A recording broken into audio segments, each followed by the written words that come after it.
Les amis, salut à tous, c'est Nassim, j'espère que vous allez bien, ou plutôt je pense que ça ne va pas bien parce que, on l'a senti arriver, les salles de sport vont devoir fermer dans beaucoup de régions en France à partir de lundi. Une décision qui est franchement incompréhensible et dont on va discuter aujourd'hui. Alors je sais qu'en général sur ma chaîne, je parle de muscu, on parle de technique, on parle d'anatomie, de biomécanique et pas trop de sujets d'actualité parce que c'est pas vraiment le truc que j'ai envie de partager ici et il y a d'autres personnes qui le font très bien. Mais là, on est obligé d'en discuter un petit peu, non pas parce que ça va potentiellement faire changer les choses, mais c'est quand même intéressant d'avoir l'avis de tous les acteurs du métier et je pense en faire plutôt bien partie puisque, pour ceux qui ne me connaissent pas et qui tomberaient sur cette vidéo un petit peu par hasard, je fais de la musculation depuis 14 ans maintenant, depuis 2006. Je suis coach depuis 2011, donc ça fait presque 10 ans. Et puis je suis gérant de salle de sport depuis plusieurs années. J'ai 2 salles de sport à Lyon.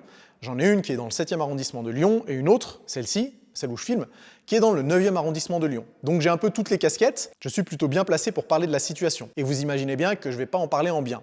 Donc pour ceux qui n'auraient pas suivi les annonces qui ont été faites par le gouvernement hier soir, donc mercredi soir je crois, le gouvernement a décidé de prendre des mesures pour éviter, on connaît le discours, pour éviter la propagation du virus du Covid-19. Donc un certain nombre d'établissements vont devoir fermer plus tôt, comme les restaurants et les bars je crois, non que les bars, qui vont fermer à 22 h. Et a priori, ce serait peut-être plutôt en fonction de l'avis des préfets de chaque région, mais il y a certains établissements qui vont devoir fermer purement et simplement, et c'est le cas des salles de sport, des gymnases et de toutes les structures sportives, il me semble. Et je crois même qu'à Marseille, c'est fermeture purement et simplement des restos, des bars, des salles de sport et des établissements qui accueillent du public. Corrigez-moi si je me trompe. Donc force à vous les Marseillais, courage, on pense à vous. Mais pour les autres, fermeture des salles de sport. Donc c'est un peu bizarre comme décision parce que d'un autre côté, on nous dit que les cinémas vont rester ouverts, que les théâtres vont rester ouverts, que les écoles vont rester ouvertes, que les facs vont rester ouvertes. Et vous imaginez bien que c'est des lieux où les distanciations ne sont pas toujours possibles et où les règles sanitaires sont loin d'être bien respectées. Enfin, peut-être que je me trompe, hein. Je ne vais pas avancer des choses sans savoir, mais a priori, je crois qu'il y a beaucoup d'étudiants qui pourront en attester dans les commentaires de cette vidéo. Je ne suis pas sûr que dans votre amphi, vous arriviez à conserver une bonne distanciation et je ne suis pas sûr que les règles sanitaires soient toujours respectées. Alors qu'en salle de sport, depuis le déconfinement à la fin du printemps, on a été hyper méticuleux sur le respect des distanciations et sur le respect des règles sanitaires, hein. Du coup, les clients, ils se pointaient avec leur masque, ils désinfectaient leurs mains, ils ne se touchaient pas, ils gardaient leur distance. On a réorganisé le placement des machines pour être sûr qu'elles ne soient pas trop proches les unes des autres. Donc tout a été fait pour limiter en clair la propagation du virus. Et ça a bien fonctionné puisque déjà dans ma salle de sport, pas de cas à déplorer. En tout cas, personne n'a été contaminé dans ma salle.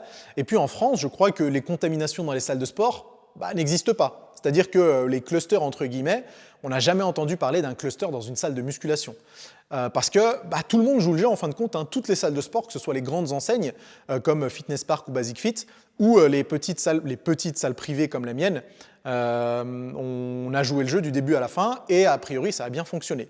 Qui plus est, j'ai du mal à comprendre comment on peut conserver des cinémas et des théâtres ouverts alors que c'est des lieux qui sont pour le coup fermés, où les gens restent immobiles pendant des fois plusieurs heures, avec de l'air qui n'est pas forcément très bien renouvelé. Alors qu'à côté de ça, on a un établissement comme ma salle de sport celle qui est dans le 7e arrondissement de Lyon, qui fait près de 700 mètres carrés, qui est hyper bien aéré, c'est-à-dire qu'il y a des fenêtres de partout. Si jamais j'ai des photos, je vous les poste quelque part sur l'écran pour que vous puissiez y jeter un coup d'œil. C'est hyper lumineux, l'air circule très bien. Et puis du coup, c'est un espace où les gens peuvent venir s'entraîner en toute sécurité lorsque toutes les conditions sont réunies pour respecter les règles de distanciation et les règles d'hygiène. Mais là, bam, coup de massue, vous fermez vos salles de sport alors que vous avez joué le jeu. Comment ne pas ressentir un sentiment d'injustice alors qu'on a tout fait dans les règles, on a tout respecté, on a tout écouté et on est quand même pénalisé alors que non seulement on a tout écouté, mais en plus tout a fonctionné. C'est-à-dire que toutes les recommandations ont fonctionné, il n'y a pas eu de cluster, il n'y a pas eu de contamination, mais on nous dit quand même, vous allez quand même être punis. Qu'est-ce que vous voulez que je vous dise? Les statistiques, les chiffres sont indiscutables. Le nombre de cas augmente en France ou le nombre d'hospitalisations ou je ne sais quoi. vous allez quand même devoir fermer votre établissement. Alors je ne suis pas là pour minimiser quoi que ce soit hein, sur l'épidémie qu'on est en train de vivre, mais sauf que si vous me connaissez, vous savez que je suis quelqu'un de raisonné et de carré, qui aime bien avoir les sources pour prendre des décisions, qui aime bien analyser la situation, que ce soit en muscu hein, ou dans tous les autres aspects de ma vie. J'aime bien analyser les choses, j'aime bien que les décisions soient prises sur des données qui sont concrètes et qui sont avérées. Et là, on a quand même un petit peu l'impression que c'est une décision qui est prise, on ne sait pas pourquoi en fait. Et c'est ça qui est le plus frustrant, c'est qu'on ne sait absolument pas pourquoi ce genre de décision a été prise uniquement pour les salles de sport et pas ailleurs. Alors attention, je ne veux pas que les cinémas et les théâtres ferment et que les restaurants ferment aussi. Je pense juste que dans tous ces genres d'établissements, si les règles de distanciation et les règles sanitaires sont bien respectées, ce qui est le cas, le danger ou en tout cas le risque de contamination est quand même grandement réduit. Et les chiffres parlent d'eux-mêmes sur les contaminations en salle de sport en fin de compte. Il y a autre chose qui doit être notée, c'est que si jamais vous êtes retourné en salle de sport depuis le déconfinement à la fin du printemps, vous avez remarqué que la fréquentation des salles de sport, elle a chuté. Toutes les salles de sport, quelle que soit la ville, et moi je m'en rends compte quand je regarde des stories de personnes par exemple sur Instagram qui vont faire leurs séances, les salles sont presque vides en fin de compte. Les gens viennent beaucoup moins à la salle de sport. Donc déjà, les premières mesures du gouvernement, qui étaient peut-être légitimes, hein, ça c'est pas la question et c'est pas le débat du jour.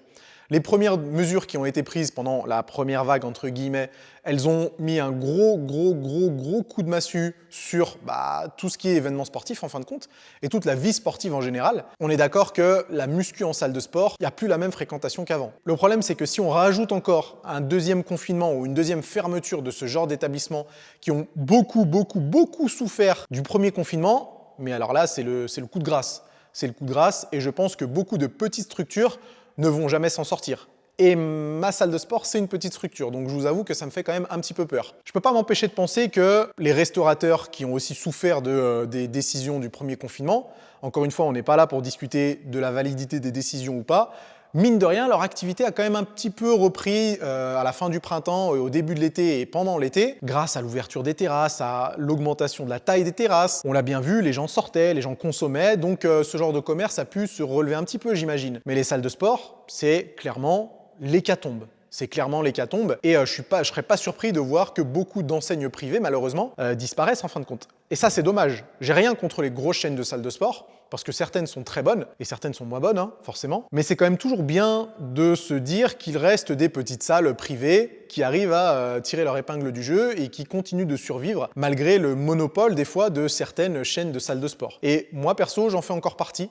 Et j'espère que j'en ferai partie encore très longtemps. Mais je peux comprendre le ras-le-bol des pratiquants qui voient leur salle de sport fermée en fin de compte et qui n'ont même plus la motive de venir s'entraîner en salle de sport. Et ça, c'est quand même vraiment dommage. Donc, en tant que pratiquant, en tant que coach et en tant que gérant de salle de sport, je vous l'avoue, je suis absolument dégoûté de cette décision. Et ce qui en ressort, c'est un sentiment d'injustice. Et il n'y a rien de pire que de sentir qu'une situation est injuste. Des mesures comme celle-ci, sur certains établissements et pas sur d'autres. Donc, clairement, le mot d'ordre, c'est injuste. Alors du coup, quelle est la solution et est-ce qu'il y en a vraiment une? Depuis hier soir, depuis que ces mesures ont été annoncées, j'ai reçu plein de stories sur Instagram de personnes qui se soulèvent entre guillemets contre cette décision. Je crois même que Jean Honche a lancé une pétition, il me semble, contre la fermeture des salles de sport. Jean Honche, si tu passes dans le coin, mets le lien de ta pétition dans les commentaires. Comme ça, peut-être que vous pourrez aussi y mettre votre signature. Très clairement, je ne sais pas si ça sert à quelque chose. Mais en tout cas, ça coûte rien, donc pourquoi pas essayer de le faire. Et très clairement, j'imagine bien, et vous imaginez aussi, que le gouvernement ne va pas revenir sur sa décision. Donc là, on va quand même être obligé de se taper 15 jours de fermeture de salles de sport et voir comment ça va évoluer. Ce que je crains, c'est qu'on nous annonce 15 jours, mais que comme en début d'année, on se tape en fait 2 mois de fermeture de salle de sport. Déjà que 15 jours, ça ferait très mal,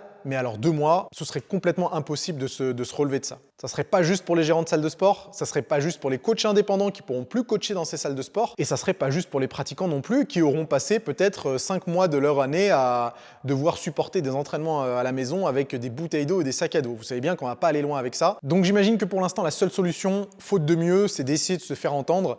Et quoi de mieux que de partager ce genre de message pour que on puisse éviter de se faire marcher dessus, tout simplement, éviter de se faire marcher dessus par ce genre de décision. Alors moi, je suis clairement d'accord pour jouer le jeu, et j'ai joué le jeu dans ma salle de sport avec toutes les adaptations qui ont été faites pour respecter les distances et les mesures d'hygiène, mais là, c'est quand même un petit peu trop. Donc clairement, sentiment d'injustice et puis gros ras-le-bol. Je ne sais pas ce que vous pensez de tout ça, les amis. Vous, évidemment, peut-être qu'en tant que pratiquant, vous ne le vivez pas de la même façon. Peut-être que vous allez vous dire que 2 semaines, c'est quand même pas la mer à boire. Et je peux le comprendre, hein. Et clairement, 2 semaines, c'est pas la mer à boire. C'est pas trop grave si jamais vous ne faites pas de musculation pendant 2 semaines. Le problème, c'est qu'on sait que ces 2 semaines peuvent se transformer en 4 semaines, en 6 semaines, en 8 semaines. Là, ça devient beaucoup plus embêtant pour vous en tant que pratiquant. Mais le truc, c'est que ça devient clairement vital pour les gens qui vivent de ça. Et je parle des coachs qui sont indépendants et puis des gérants de salles de sport et des employés qui sont dans les salles de sport. Parce que moi, dans ma salle à Lyon, dans le 7e arrondissement, j'emploie 3 personnes. Et si jamais la salle de sport ferme, ces 3 personnes n'ont plus de boulot. Et ça aussi, c'est compliqué. Ça aussi, c'est compliqué et je pense que cette situation, même si elle est difficile pour beaucoup d'autres personnes, c'est quand même pas grave non plus d'être un tout petit peu égoïste et de penser à l'avenir de son gagne-pain en fin de compte. Donc dites-moi ce que vous pensez de tout ça dans les commentaires. On va continuer à en discuter dans les commentaires et on va continuer à en discuter si jamais il y a du nouveau du côté du gouvernement. J'espère clairement que je pourrai continuer à vous proposer des vidéos à contenu poussé sur la musculation que vous allez pouvoir réaliser en salle de sport. Mais pour ça, encore faut-il que les salles de sport soient ouvertes. Là est la question. Allez, à plus les amis.